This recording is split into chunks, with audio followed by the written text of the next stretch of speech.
이사야서 1장 11절부터 13절까지 말씀 우리 다 같이 읽도록 하겠습니다. 여호와께서 말씀하시되 너희의 무수한 재물이 내게 무엇이 유익하뇨? 나는 순양의 재물과 살찐 짐승의 기름에 배불렀고 나는 수송아지나 어린 양이나 수염소의 피를 기뻐하지 아니하노라. 너희가 내 앞에 보이려오니 이것을 누가 너희에게 요구하였느냐? 내 마당만 밟을 뿐이니라. 헛된 재물을 다시 가져오지 말라. 분향은 내가 가정이 여기는 바요 월삭과 안식일과 대회로 모이는 것도 그러하니 성회와 아울러 악을 행하는 것을 내가 견디지 못하겠노라. 아멘. 아멘. 이제 오늘은 예배에 대한 말씀을 한번 드려보려고 합니다. 이제 6월은 한 해의 중간에 서 있다고 합니다. 이제 6월이 마치고 나면 하반기로 접어듭니다. 그래서 이 한 해의 이제 중앙쯤 된 이때에 내 신앙의 지난 6개월을 한번 돌아보고 앞으로 나는 남은 6개월을 어떻게 신앙생활 할 것인지를 한번 다짐도 해보고 점검도 해보고 그런 시간을 가지고자 합니다. 참된 예배를 사모하라 하는 말씀입니다. 여러분의 신앙은 건강하십니까? 여러분은 신앙생활 합니다. 교회 다니면서 예수를 믿고 신앙생활을 하시는데 여러분은 신앙이 건강한지 한번 스스로가 점검을 해 보십시오. 우리가 요즘은 국가에서도 2년에 한 번 정도는 건강검진을 이렇게 자꾸 받아보라고 말하지 않습니까? 그래서 건강관리를 합니다. 신앙의 건강을, 신앙이 건강하지 않은지를 어떻게 판단할 수 있습니까? 그 기준이 무엇입니까? 무엇이 나의 신앙은 건강한지 않은지, 무엇이 우리 황금교회는 건강한 교회인지 건강하지 못한지를 판가름할 수 있습니까? 그 모든 신학자들이 공유하는 말 중에 하나가 예배입니다. 그 사람의 예배를 보면 그 사람의 신앙의 건강 지수를 판단할 수 있어요. 그 교회가 드리는 예배를 보면 그 교회가 건강한 교회인지 아닌지를 분별할 수 있다 하는 것입니다.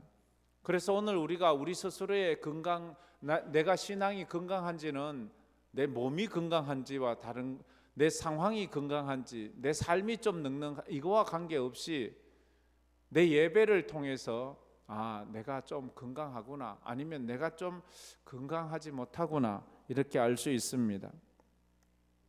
그렇다면 예배는 뭐예요?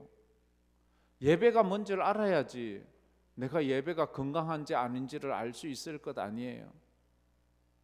예배가 무엇이냐 말하면 예배가 지금 이렇게 드리는 이런 시간을 정해놓고 드리는 예배도 되겠지만 그러나 그걸 좀 초월해서 예배란 한마디로 정의하자면 예배는 하나님과의 만남입니다. 하나님이 오시지 않고 하나님을 만나지 않는 예배는 종교의식이에요. 종교의식은 우리에게 별로 건강함을 주지 못합니다. 그래서 내가 예배 때마다 하나님을 만난다, 하나님을 경험한다, 은혜를 받는다 이러면 내가 좀 건강한 거예요. 그런데 나는 예배에서 하나님을 만나지 못해. 만남이 없는 예배는 어떻게 되는가 하면 무의미해집니다. 내가 이렇게 오긴 오는데 하나님을 만나지 못하면 좀 무의미하잖아요. 누구랑 약속을 했는데 그 사람 만나지 못하고 약속 장소만 왔다가 시간만 때우고 가면 그건 만난 거예요? 안 만난 거예요? 안 만난 거지요. 무의미해지면 감동이 없어요. 무감동해요. 그러면 사람이 예배를 드리고도 무기력해져요. 무기력해진다고 힘이 안 나요. 기쁨이 없어요. 소망이 없어요. 근데 예배를 드리고는 뭔가 은혜를 받았으면 삶에 소망이 생기고 힘이 나고 의욕이 생기고 뭔가 길이 보이고 그런 게 있어야 될 것 아니에요. 여러분의 예배는 어떠세요? 혹시 무의미하고 무감동하고 무기력해지진 않았나요? 이런 예배를 드리는 자기 자신을 보면서 가슴 아파해 본 적은 있나요? 내가 이렇게 예배 드리면 안 되는데, 내가 이렇게 신앙생활을 해서는 안 되는데. 교회는 사람 만나러 오는 데가 아닙니다. 교회는 밥 먹으러 오는 데도 아닙니다. 물론 그런 것들은 부차적으로 있어지지만 교회는 예배 드리러 오는 거예요. 만약 예배가 없다면 교회의 존재 이유가 없는 것이기 때문입니다. 그래서 예배가 정말 중요한 것입니다. 학생들이 학교 가는 이유는 친구 사귀러 가는 게 아닙니다. 그곳에 가서 뭐 소풍 가려고 가는 것도 아닙니다. 공부하러 가는 것입니다. 그곳에서 공부를 제대로 하지 않는다면 학교 생활이 무의미해지고 자기 인생의 보탬이 되지 않는 것과도 같습니다. 첫 번째로 우리가 참된 예배를 드리자면 시간마다 참된 예배의 감동과 은혜를 사모해야 합니다. 다 같이 읽어봅시다. 시간마다 참된 예배의 감동과 은혜를 사모해야 합니다.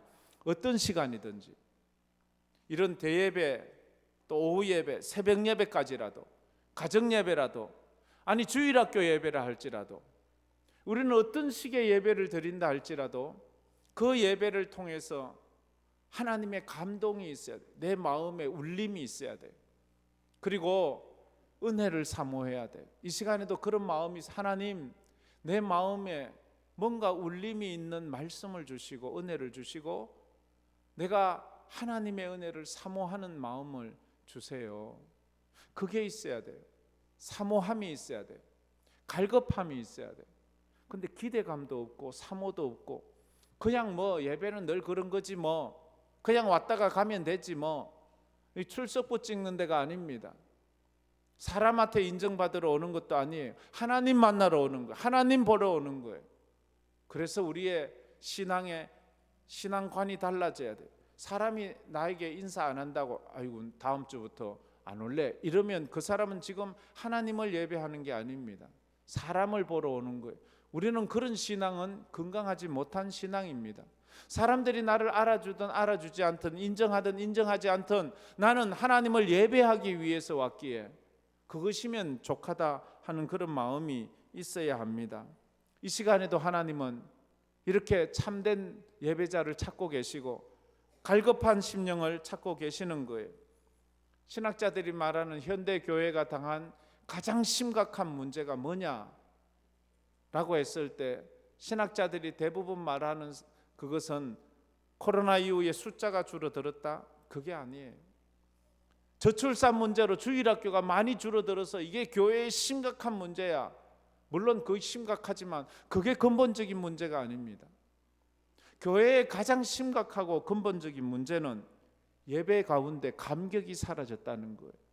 예배를 사모하는 마음이 사라졌다는 거예요. 말씀을 기대하는 기대감이 없다는 거예요. 그게 문제지 코로나가 문제가 아니에요. 저출산이 문제가 아니에요. 그래서 성도가 줄어든 것이 교회의 큰 문제가 아니라 예배에 감동이 없는 것이 이 예배의 이 교회의 이 신앙의 가장 큰 문제예요. 우리가 바르게 우리 신앙을 잘 평가해 가야 한다 하는 것입니다. 그래서 순간순간 예배의 감정과 감동은 눈에 보이는 것이 아니잖아요. 자기만 아는 거잖아요. 그러다 보니까 누구도 눈치채지 못하는 사이에 조금씩 나의 예배가 침체되어 가고 침체의 늪에 빠져서 끌려가는 거예요. 마치 저 빙산이 슬슬 빙산이 녹을 때는 겉에 있는 얼음이 녹는 게 아니에요. 속 얼음이 녹으니까 겉으로 볼 때는 전혀 모르는 거예요. 그러다가 어느 순간 빙산이 푹석하고 주저앉는 것처럼 우리 신앙이 그럴 때가 있습니다. 그래서 예배에 대한 가장 모범적인 표준을 제시하는 말씀이 요한복음 4장 23절 24절 말씀입니다. 우리 저 말씀 다 같이 한번 읽어보겠습니다. 아버지께 참되게 예배하는 자들은 영과 진리로 예배할 때가 오나니 곧 이때라. 아버지께서는 자기에게 이렇게 예배하는 자들을 찾으시느니라. 하나님은 영이시니 예배하는 자가 영과 진리로 예배할지니라. 아멘. 예, 저 말씀 그대로 잠깐 좀 띄워 넣어 보세요. 하나님께서는 하나님께 참되게 예배하는 자들은 어떻게 예배하라고 합니까? 영과 진리. 영은 성령과 진리, 성령과 말씀으로 예배할 때가 온대요. 성령과 말씀으로 예배해야 돼요. 우리가 이것을 잘 기억해야 돼요. 내 자존심과 내 형편과 내 사정으로 예배하라고 하지 않습니다. 내 생각으로 예배하는 것, 내 경험으로 예배하는 것 아닙니다. 그거 다 내려놓아야 돼요. 다 벗어놓아야 돼요. 그리고 곧 이때라 아버지께서는 자기에게 이렇게 예배하는, 이렇게가 어떻게 해요? 영과 진리로 예배하는 자를 찾고 계세요. 찾는데 집요하게 찾고 있다는 거죠. 그냥 찾는 게 아니에요. 그런 사람을 찾기 위해서 집요하게 누가 그렇게 예배하는지를 보시는 거예요. 다윗 같은 사람을 찾는 거예요. 내가 이새의 아들 다윗을 만나니 내 마음에 합한 사람이라 내가 저를 통해 내 뜻을 이루겠다고 하나님은 말씀하셨어요. 그래서 참된 예배자가 되지 않았던 사울왕을 하나님은 버리시고 참된 예배를 드리는 다윗을 이스라엘 왕으로 다시 세우시는 거예요. 하나님은 예배자를 찾으세요. 누가 더 키가 크냐, 누가 더 힘이 좋냐, 누가 더 싸움을 잘하냐, 이것으로 기준을 삼아 왕을 세운다면 다윗보다는 사울이 키도 더 크고 인물도 잘났고 뭐 무기도 더 잘 쓰고 전쟁 경험도 더 많고 세상적인 기준에서는 사울이 더 왕으로서 완벽해요. 다윗은 경험이 없어요. 그저 양이나 치고 짐승이나 치던 그런 경험뿐이었어요. 그러나 하나님은 그런 경험이 아니에요. 누가 하나님 마음에 더 맞냐, 누가 하나님 앞에 더 진실하냐, 그런 것을 보는 거예요. 오늘도 지금도 세상 이력 다 내려놓으세요. 아, 내가 세상으로는 저 사람보다 배움도 더 많이 배웠고 좋은 학교도 나왔고 내가 더 좋은 집에 살고 있고 내가 직장도 더 좋고, 아니요. 그것을 보지 마세요. 하나님이 보는 관점은 우리랑 다른 거예요. 이렇게 예배하는 자, 영과 진리로 예배하는 자들을 찾으시고 있는 거예요. 성령의 감동으로 예배하는 자가 있는가 하면 반대로 인간적 생각으로 예배하는 자가 있어요. 교회를 섬길 때도 성령의 감동에 의해서 믿음으로 하나님의 교회를 섬기는 자가 있는가 하면 내 생각과 내 경험으로 뭔가 할 때 처음에는 내 생각이 더 좋아요. 세상적 경험이 더 빛을 발해요. 그러나 길게 가면 영과 진리로 하나님을 예배하고 섬기는 그런 모습이 더 중요한 거예요. 기도할 때도 그런 거예요. 기도할 때도 어떻게 기도해요? 어떤 사람은 말씀으로 기도하는 사람, 말씀 붙잡고 기도하는 사람이 있어요. 그러나 어떤 사람은 자기 생각을 붙잡고 기도해요. 자기 형편과 자기 눈물을 붙잡고 기도하는 사람이 있어요. 자기 눈물과 자기 형편과 자기 속상함으로 기도하다 보면 그 속상함과 눈물에 함몰되어서 마음이 더 짓눌릴 때가 있어요. 그러나 하나님의 말씀을 붙잡고 기도하면, 말씀은 뭐예요? 주의 말씀은 내 발의 등이요 내 길의 빛이. 말씀을 붙잡다 기도하면 길이 보여요. 빛이 보여요. 내 삶이 새로워져요. 물론 우리가 기도할 때 내 상황을 붙잡고 기도, 내 형편, 내 기도 제목을 붙잡고 기도하지만 그 기도 제목을 붙잡을 기도를 할 때 말씀을 빗대어서 말씀으로 기도해서 내 상황과 내 형편과 내 문제를 해결해 가는 그런 지혜가 필요하듯이 지금 이 시간 예배하는 모습이 그렇다는 거예요. 우리가 하나님 앞에 내 형편 내어놓고 하나님 내 사정 아시지요? 내 형편 아시지요? 나 힘이 어려워요. 이걸 위해서 이것만 붙잡고 기도하지 말고 영과 진리로 하나님 앞에 내 삶을 드리면서 믿음으로 예배하며 나아가야 된다 하는 것입니다. 요한복음 4장은 두 가지 예배가 있습니다. 유대인의 예배와 사마리아의 예배를 비교하고 있습니다. 한번 가만히 읽어보세요. 집에 가서. 유대인의 예배는 너무 율법적이에요. 그러다 보니까 영적이지 않은 거예요. 너무 율법에 치우치다 보면 영적이지 않은, 법하다 보면 사람이 인간미가 없는 것처럼 그런 거예요. 그러나 사마리아인의 예배는 너무 인본주의예요. 그러다 보니까 진리가 없는 거예요. 말씀이 없는 거예요. 너무 인본주의적인 신앙생활을 하는 사람이 있어요. 너무 세속화된 그러다 보니까 말씀이 우선이 아니 자기 인본주의가 문제예요. 그러나 어떤 사람은 너무 영적으로 막 율법으로 이러다 보면 좀 이 제대로 서 있지가 못할 때가 있습니다. 유대인의 예배는 너무 형식적이어서 영적이지 않았고, 사마리아인의 예배는 너무 인본주의라서 성경에서 너무 멀어져 있었다라고 이렇게 평가를 하고 있습니다. 너무 영적인 예배도 너무 성령 충만, 영적 영성 불로 하다 보면 이게 잘못돼 가요. 바른 말씀 위에 딱 서야 돼요. 그리고 너무 또 말씀 하다 보면 영성이 너무 약해. 그래서 영과 진리, 말씀이 이 균형을 잘 잡힌 신앙생활을 해 나가야 된다 하는 것입니다. 하나님은 이렇게 예배하는 자를 오늘도 찾고 있습니다. 지금도 찾고 있습니다. 지금도 여러분의 마음속에 성령과 진리로 균형이 잘 잡힌 예배자 되기를 주의 이름으로 축복합니다. 이런 예배가 사모가 돼야 돼요.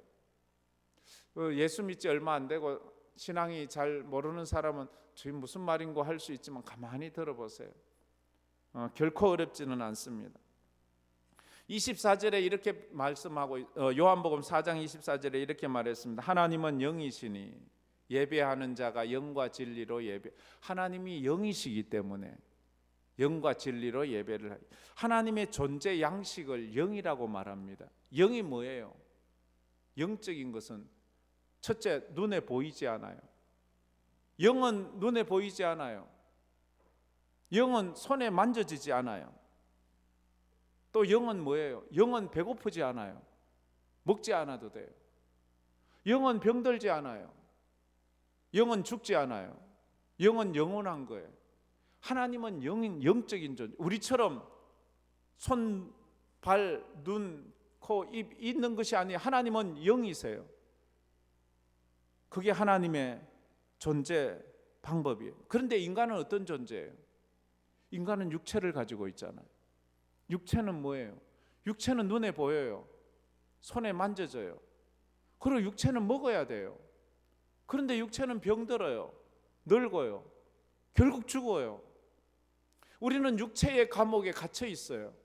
그런데 사람이 육체로만 돼 있는 게 아니잖아요. 사람은 육체와 영혼이 있잖아요. 그래서 사는 것은 육체와 영혼이 함께 있는 동안은 우리가 살아있다고 말해요. 육체와 영혼이 분리되는 순간 성경은 그걸 죽음이라고 말합니다. 육체는 땅으로 가지만 영혼은 하늘로 가는 거예요. 하나님 앞에 서서 심판을 받아 천국 지옥으로 가는 거예요. 우리는 죽음이 끝이 아니에요. 그래서 인간이 이 육체를 가지고 있기 때문에, 그런데 하나님은 영적인 존재인데 육체적 존재가 영적인 존재를 만나는 것이 예배인데 육체가 영을 만나기가 어렵잖아요. 영이신 하나님을 만나자면 우리가 영이 돼야 되는데, 우리 속에 육체와 영이 있는데 우리 육체 가운데 영이 갇혀 있어서 육체가 영을 지배할 때가 있잖아요. 일반적으로 우리 육체가 영을 지배하잖아요. 우리는 배고프면 먹어야 돼요. 우리는 피곤하면 자야 돼요. 막 속상하고 자존심 상하면 막 화를 내는 것이 우리 육체잖아요. 근데 영혼은 그것을 자제시키려고 하는데 그게 자제가 되지 않잖아요. 사람은 영보다 육이 더 강해서 육체의 영향을 받게 되어 있지 않습니까? 그래서 하나님은 영이시다는 것은 하나님을 만나는 방법은 육적인 방법이 아니라 영적인 방법을 써야 돼. 그래서 우리가 지금 드리는 이 예배가 육체로 드리는 것 같지만 우리의 영혼으로 하나님 앞에 영적인 예배를 드리도록 애써야 되는 거예요. 근데 이것이 그냥 육체적인 예배가 되고 만다면 종교의식이 되는 거예요. 그냥 종교의식만 하고 가면 그게 지극히 육체적인 거예요. 그러나 우리가 종교의식을 뛰어넘은 예배가 되자면 영적인 예배를 드리도록 애써야 돼요. 좀 어려운 말이지만 가만히 생각해 보세요. 우리가 믿음이 깊어진다는 것은 무슨 뜻이에요? 믿음이 깊어진다는 것은 우리의 영이 우리 육체를 지배한다는 뜻이에요. 믿음이 약해진다는 것은 그 반대예요. 우리 육체가 우리 영을 지배하는 거예요. 육체가 영을 지배하면 먹고 싶은 대로 쫓아가는 거예요. 그냥 육체의 소욕을 따라서 육체의 열매를 맺으며 육체의 종이 되어 살아가는 거예요. 믿음이 깊어지면 우리의 영혼이 우리 육체를 지배해서 영적 예배를, 영적인 열매를 맺으면서 영적인 사람으로 살려고 애를 쓰면서 자기 자신을 쳐서 복종시키고 육체를 쳐서 복종시키며 믿음의 열매를 맺으면서 살아가는 것을 의미하는 것입니다. 그래서 사무엘상 15장의 예배에 대해서 이렇게 말했습니다. 순종이 제사보다 낫고 듣는 것이 순양의 기름보다 낫다. 아무리 많은 재물을 드려도 순종함이 없이 하나님의 말씀에 순종하고 믿음으로 드리지 않는다면 그 재물이 무슨 의미가 있느냐. 사울왕이 블레셋과 전쟁을 하고 수많은 재물을 다 죽이라고 했는데 거기서 아주 실하고 튼튼하고 보기 좋은 염소와 양과 소를 남겨두었어요. 사무엘 선지자가 오니까 짐승의 울음소리가 들려요. 왕이여, 왜 저 짐승들을 다 멸하라 그랬는데 살려두었습니까? 그때 하는 말이, 아이고 저기 너무 실하고 튼튼해서 저걸로 하나님을 예배하려고 합니다. 그때 사무엘 선지자가 하는 말이, 왕이여, 당신이 하나님의 말씀에 순종하지 않아서 하나님은 당신을 버렸습니다. 당신은 더 이상 왕이 되지 않을 겁니다. 거기서 울면서 사무엘 선지자 옷자락을 붙잡고 울면서 내가 잘못했다고, 아닙니다. 하나님은 당신을 버렸습니다. 그가 많은 재물을 드리겠다는데도 하나님은 그를 버린다고 말. 왜? 하나님은 재물을 원하시는 게 아니에요. 그 마음을 원하는. 지금도 하나님은 우리의 상한 마음을 원하세요. 나는 너의 재물이 아니라 너의 마음을 원해. 너의 상한 마음을 나에게 다오. 너에게 지치고 피곤한 마음을 나에게 다오. 그 마음으로 나를 예배하라고 말합니다. 근데 우리는 우리 영으로 예배를 드리기 전에 우리 육으로 자꾸 예배를 드리려고 하니까 하나님께서 그것을 기뻐하지 않는 거예요. 하나님은 영이심으로 형식주의와 세상 물질주의 사상으로 드리는 예배를 용납하지 않습니다. 그래서 사울왕을 폐하시고 다윗왕을 세우십니다. 그래서 예배뿐만 아니라 예배만 영적으로 드려야 되는 것이 아니라 우리의 기도가 또 영적이라야 합니다. 우리의 기도가 아주 철저히 세상적이고 물질주의적인 기복신앙적인 그런 기도를 드린다면 그건 하나님이 받으시는 거 아니에요. 영이신 하나님이 받으시는 영적인 예배를, 영적인 기도를 드려야 되잖아요. 우리 대표 기도자들은 특별히 더 하나님 앞에 영적인 기도를 드리려고 하나님 앞에 나가야 돼요. 사람 귀에 듣기 좋으라고 사람 앞에 칭찬받은 그런 기도를 드리려고 하지 말고 하나님 마음에 합당한 그런 기도를 드리려고 해야죠. 그래서 이 설교자를 위해 기도할 때도 그래야죠. 언제나 내 눈에 보이는 건 사람이지 하나님은 안 보이잖아요. 영이라서 사람이 보이잖아요. 그럼 사람 귀에 사람 앞에 인기 받으려고 사람 듣기 좋으라고 비유 맞출 그러면은 그건 참된 설교가 아닌 거예요. 영적인 하나님 앞에 하나님을 위한 예배를 드려야 돼요. 그리고 우리 성도들이 영적인 사람이 될 수 있는 영적인 그런 설교와 말씀과 기도가 드려져야 돼요. 또 찬양은요. 찬양도 그렇잖아요. 찬양도 우리가 사람 들으라고 하는 거 아니잖아요. 하나님 앞에 드리는 찬양이잖아요. 그래서 우리 찬양대는 언제나 이것이 하나님 앞에 드려지는 나의 간증과 나의 신앙 고백이 되고 이 찬양을 하나님이 흠량하시는 그런 제물이 될 수 있도록 하나님 앞에 드려져야 돼요. 우리의 섬김과 헌신과 봉사도 사람 앞에 손뼉받고 사람이 칭찬해 주는 것으로 만족하려고 하지 말고 우리 하나님 앞에 몸 대신 교회를 섬기는 영적인 그런 섬김이 될 때 우리의 이 교회는 건강한 교회가 되는 거예요. 그렇지 않다면 우리 교회는 건강하지 않은 거예요. 내 예배와 내 기도와 내 찬양과 내 섬김과 내 헌신과 봉사가 건강해지자면 이 모든 것이 영적인 모습으로 하나님 앞에 드려져야 된다 하는 것입니다. 예배가 건강하지 못한 가장 큰 원인은 하나님의 임재에 대한 영혼의 목마름과 갈망이 없는 것입니다. 저게 참 가장 큰 원인이지. 다 같이 한번 읽어봅시다.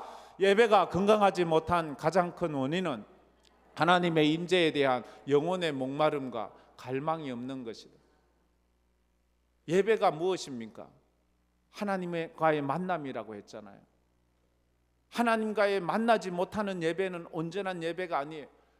그런데 건강하지 못한 예배는 하나님과의 만남이 있는 임재가 있는 그 예배에 대한 목마름이 없다는 거예요. 여러분은 어때요? 목마름이 있나요?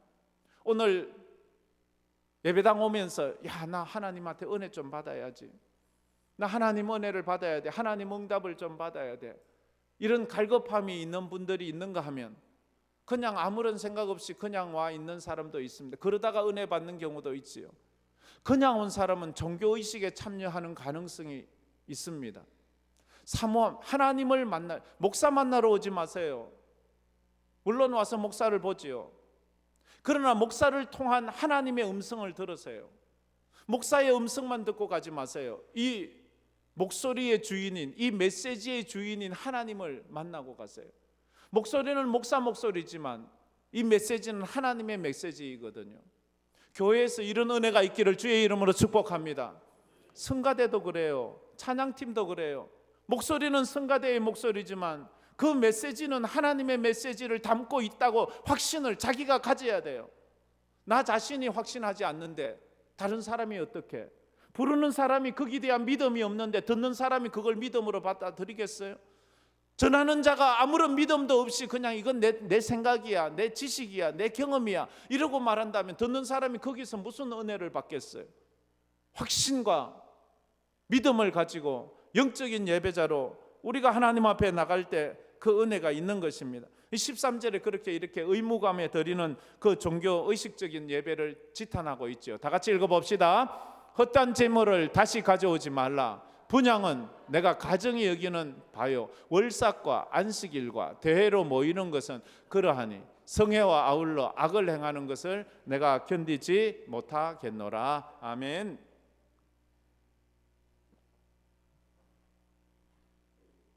헛된 재물을 가지고 오지 말아요.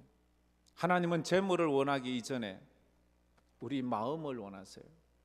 하나님은 우리 마음의 재물을 원하세요.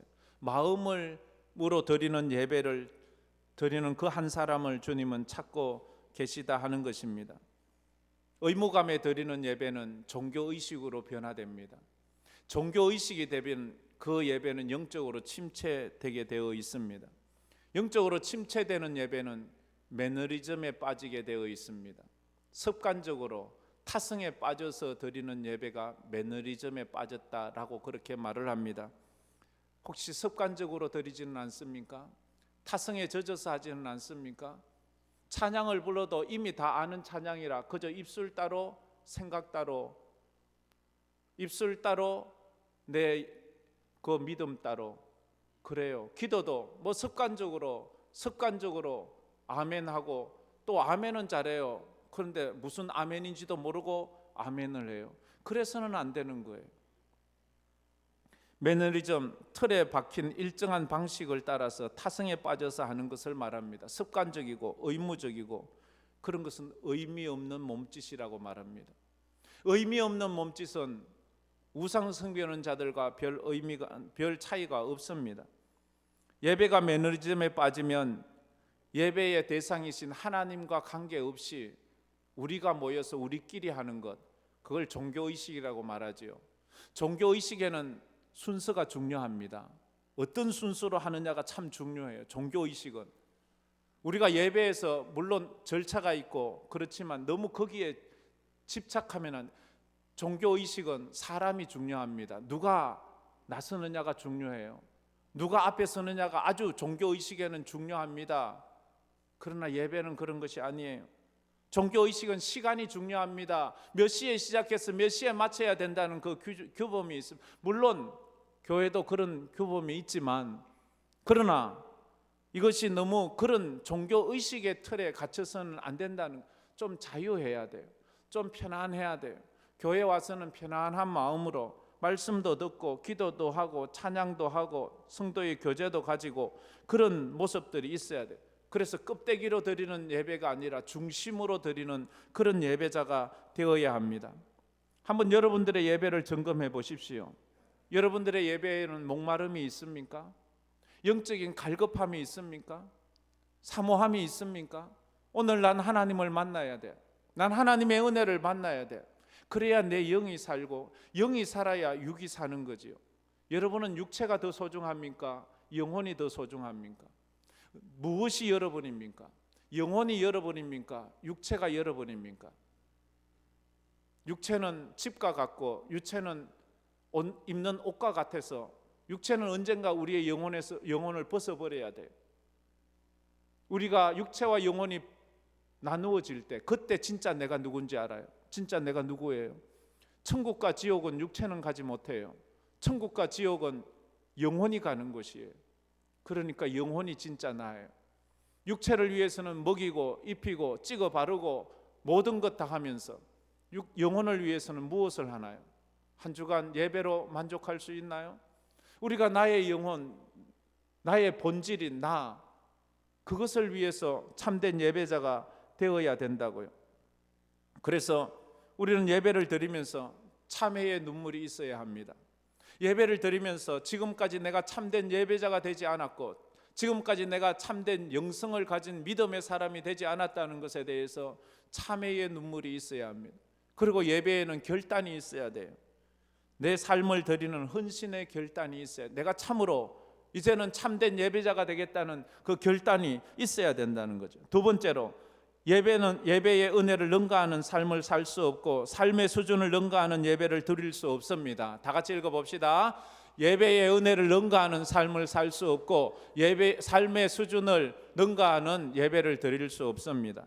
그 사람의 예배를 능가하는 삶을 살지 못하고 그의 삶의 수준은 예배를 능가할 수 없습니다.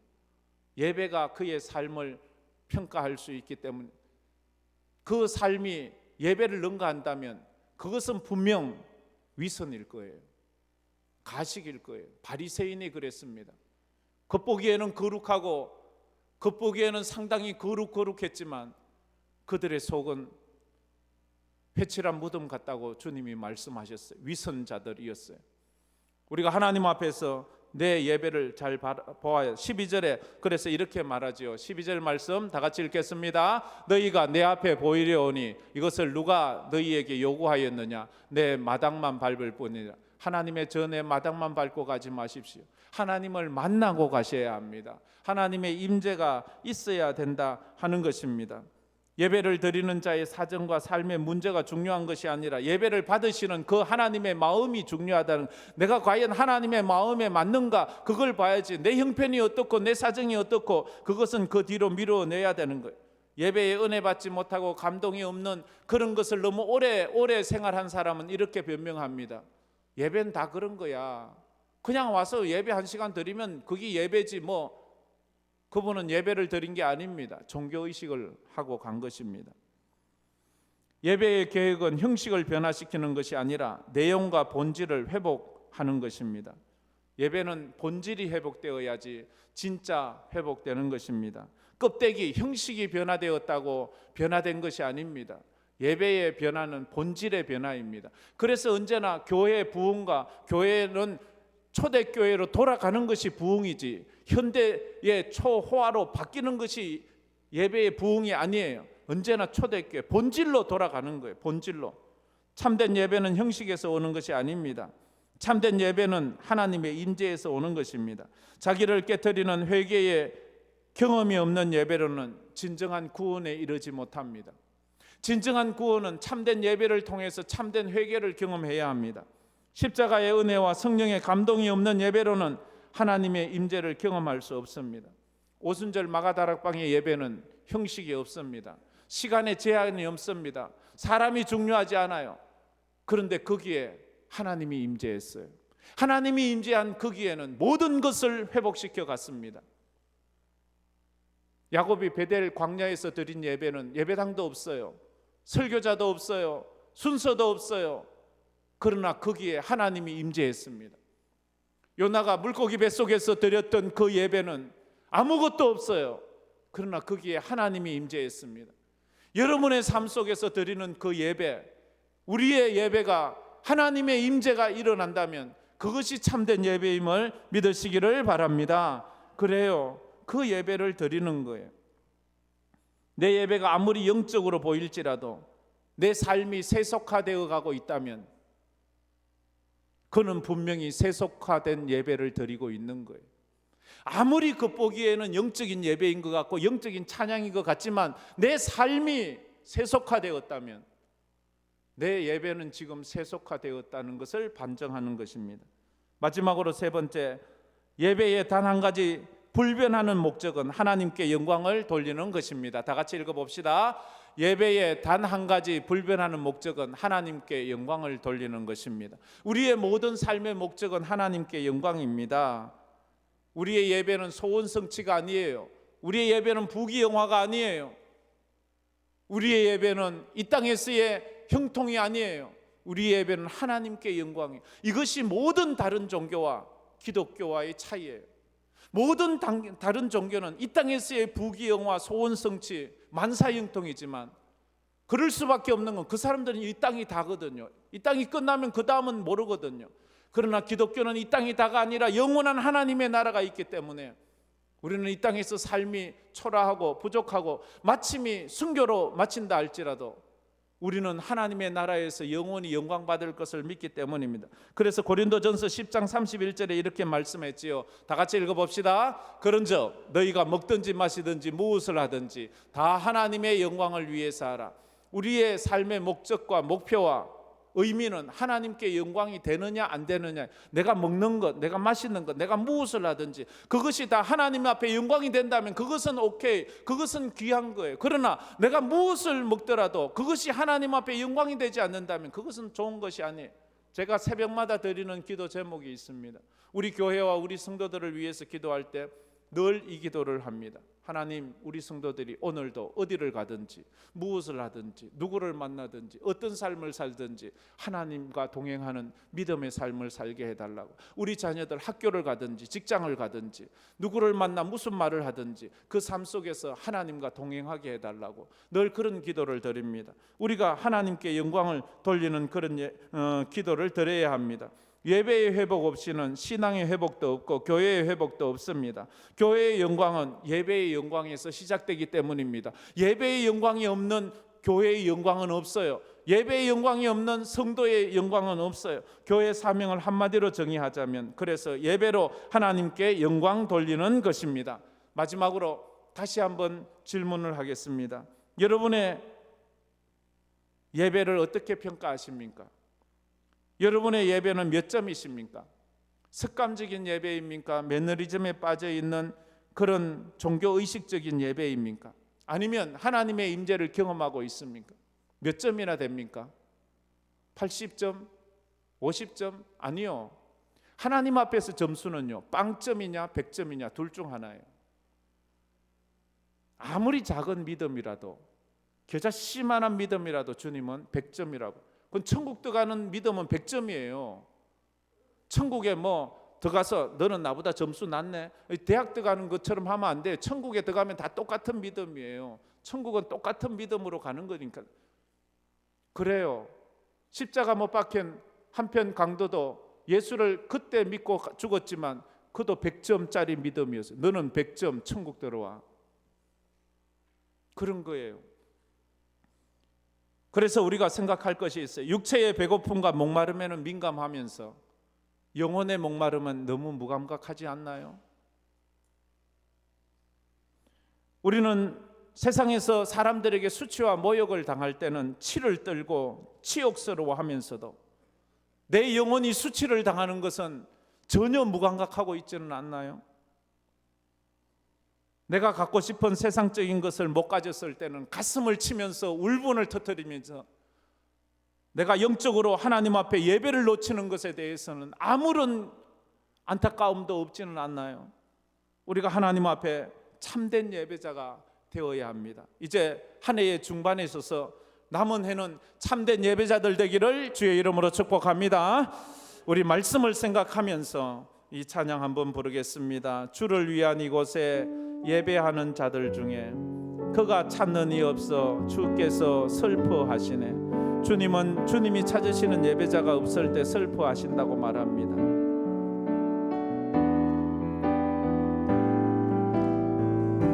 주를 위한 이곳에 주를 위한 이곳에 예배하는 자들 중에 그가 찾는 이 없을 때 그가 찾는 이 없어 주께서 슬퍼하십니다. 주께서 슬퍼하시네. 주님이 찾으시는 주님이 찾으시는 그 한 사람 그의 배자 내가 그 사람 되기를 원합니다. 내가 그 사람 되길 간절히 주께 예배하네 주 은혜로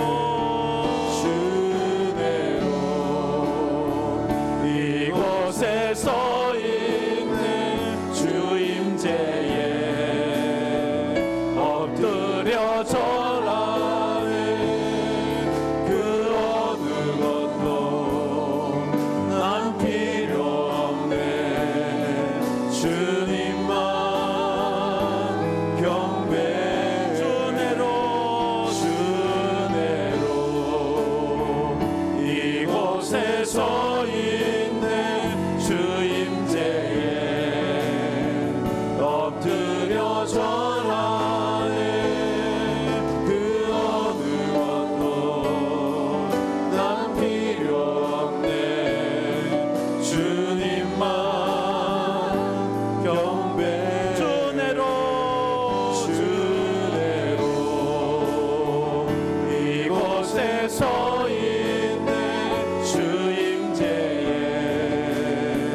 엎드려 절하네 그 어느 것도 난 필요 없네 주님만 우리 손을 들고 주 은혜에 주 은혜로 이곳에 서 있는 주 임재에 엎드려 절하네 그 어느 것도 난 필요 없네 주님만 경배 우리 다 같이 눈을 감고 손을 모아 머리를 숙여 우리 자신의 예배를 하나님 앞에 드려봅시다. 주여, 저에게 영적인 목마름과 영적인 배고픔에 민감한 영성을 주시옵소서. 육체적인 목마름에는 민감하면서 주의 은혜에 대한 목마름이 없었음을 회개합니다. 주여, 참된 예배자가 되게 하여 주시옵소서. 영적인 자존심과 창피함에는 무감각하면서 그저 세상적인 자존심과 창피함에는 치를 떨었던 나를 아버지 용서하여 주시고 이제 믿음으로 주님 앞에 서 나가는 참된 예배자가 되게 하여 주시옵소서. 그래서 하나님이 찾으시는 그 한 사람, 그 예배자가 되게 해달라고 우리 다 같이 통성으로 기도하며 나가겠습니다. 참 좋으신 하나님 감사합니다. 사랑을 감사합니다. 오늘 이 아버지 하나님 시간에 주님 앞에 예배하러 나왔습니다. 말씀을 통하여서 아버지 하나님 하나의 중반에 있어서 하나님이 찾으시는 상반기를 돌아보고 하반기를 또 바라보고 소망합니다. 하나님 참된 예배자가 되게 하여 주시옵소서. 예배하는 자가 아버지 하나님이 찾으시는 그한 사람이 되게 하여 주옵소서. 하나님 우리의 아버지 신앙의 건강을 측정하자는 우리의 예배라고 했습니다. 우리의 예배가 우리의 삶의 수준을 결정한다고. 진리로 예배하는 아버지 하나님 날마다 되게 하여 우리가 하나님 앞에 주시옵소서. 믿음으로 서고 몸부림치는 저희들 되게 하여 주시옵소서. 우리의 예배 가운데 하나님의 임재가 있게 하여 주옵소서.